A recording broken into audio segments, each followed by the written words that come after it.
Hello and welcome, I'm Thomas Porteous and you're watching NewsX World. Let's take a look at some of the top stories this hour. Russian and Ukrainian officials are to meet today in Istanbul for a second round of direct peace talks, but remain deeply divided as fighting escalates. President Donald Trump urges a deal, warning the US may walk away if both sides refuse to compromise.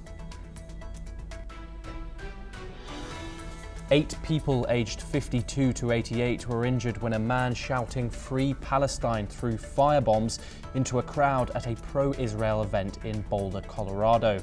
The FBI labels it a targeted act of terror, coming days after the fatal shooting of 2 Israeli embassy staff in Washington. Beijing says Washington has seriously undermined the Geneva trade deal, vowing strong countermeasures after the US restricted tech sales and student visas.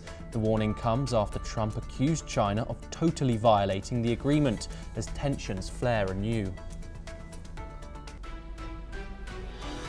Russian shelling kills 5 near Zaporizhia and wounded 6 in Sumy, including 2 children, as drone strikes continued overnight.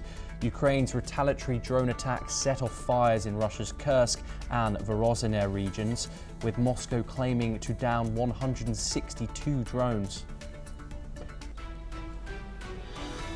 More than 30 Palestinians are reported dead and 170 injured near a Rafah aid site, with witnesses saying Israeli forces fired on civilians, a claim Israel strongly denies. The US-backed Gaza Humanitarian Foundation insists aid was distributed without incident.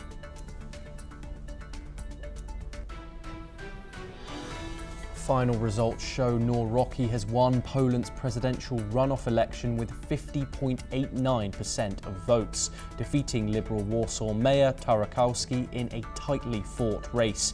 The result signals a shift that could reshape Poland's path within the European Union.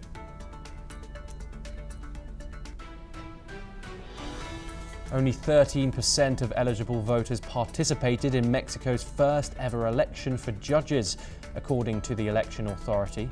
Despite the low turnout, President Claudia Sheinbaum praised the vote as a complete success.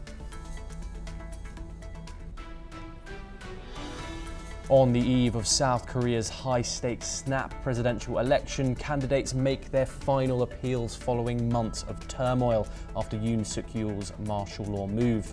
Liberal frontrunner Lee Jae-myung holds a solid lead over conservative Kim Moon-soo in final polls.